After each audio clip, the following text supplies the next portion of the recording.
Hey, what's up, Dev Crew? Today we're going to talk about the 5 different things I wish I would have known when I first started programming, or at least more recently, right after this. Okay, so the very first thing I wish I would have known when I started programming was that it's really hard. It takes so much time to get good at programming.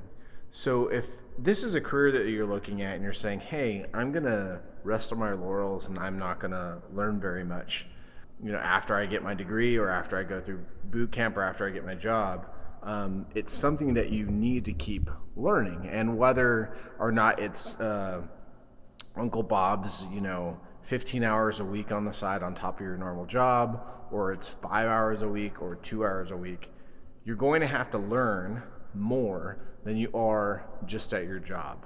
And there's various different ways to do this. And that kind of will come to point number 2 in just a second.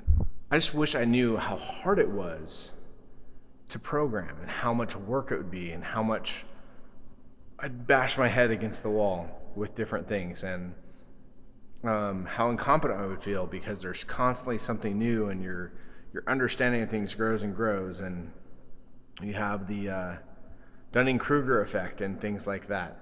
It's actually another video I want to do. When I do that one, I'll put a card up to it somewhere. Number 2 is I wish I would have known to surround myself with resources to learn with auxiliary methods other than just reading books. Now, in the past year or so, I've been listening to a lot of podcasts and consuming a lot of YouTube videos on programming, or at least I have on and off. And that's been a really great way to kind of pick up on different things here and there. Sometimes I'll even look at blogs and things like that and read them. So blogs, YouTube videos, and podcasts are great ways that I wish I would have known earlier on. They didn't really exist when I first started programming as a kid, when I kind of first started and then didn't really do it. But it's something that I really wish I would have done earlier, and I wish I would do it more and more now. Finding good resources to learn extra things just helps you to understand more and more about programming. It's a really cool way to pick up new tools and other things like that you can use in your day-to-day. So number 3. Now number 3, I wish I would have had a mentor early on programming. Now I've gotten some mentors along the way, but I know how valuable mentors can be. I know that mentors aren't as important in some ways now because we have YouTube videos and we have different forums, we have Reddit, we have all these different things we can go to get our mentorship in different ways.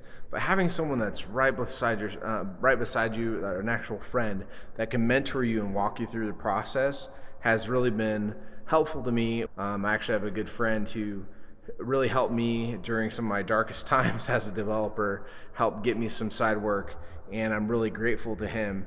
I really wish I would have had a mentor early on. I think that if I would have had a mentor when I was younger, perhaps this mentor would have pushed me to strive harder, push past procrastination, and do other things. Speaking of procrastination, that leads me to number 4. Now, what I wish I would have known when I first started programming was how to overcome procrastination. Honestly, it's something that I'm still dealing with, and it can be really easy when you run into a problem or you've been spending a long time on a problem to get distracted and want to move away from it, either to waste time or to not work on the project. And this can be really detrimental, especially if you're trying to do side projects at home. It's really, really hard in that instance since you don't have the pressure of, social pressure at work and pressure of not losing your job and things like that to focus.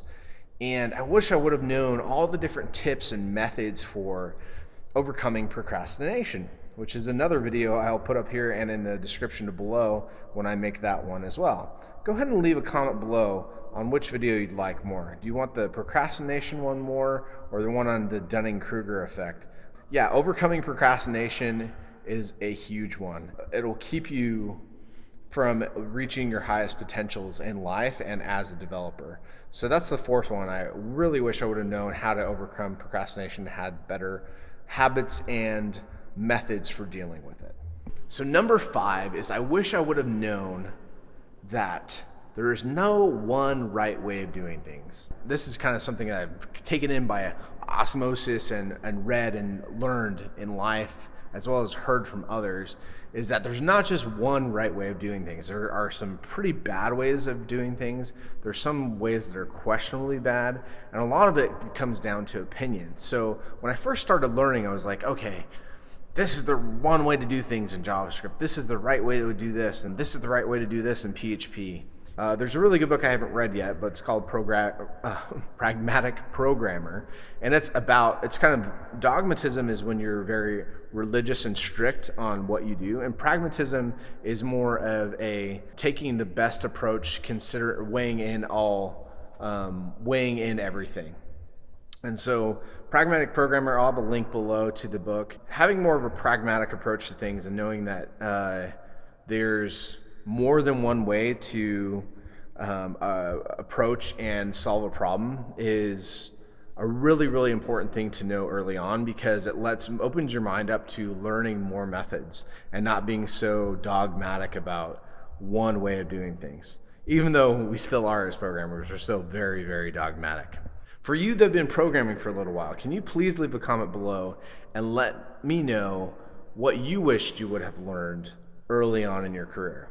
Now, this will be very valuable to me as well as the rest of our community here on the channel. So we have a lot more in store, so make sure to subscribe and check out another video on the side here.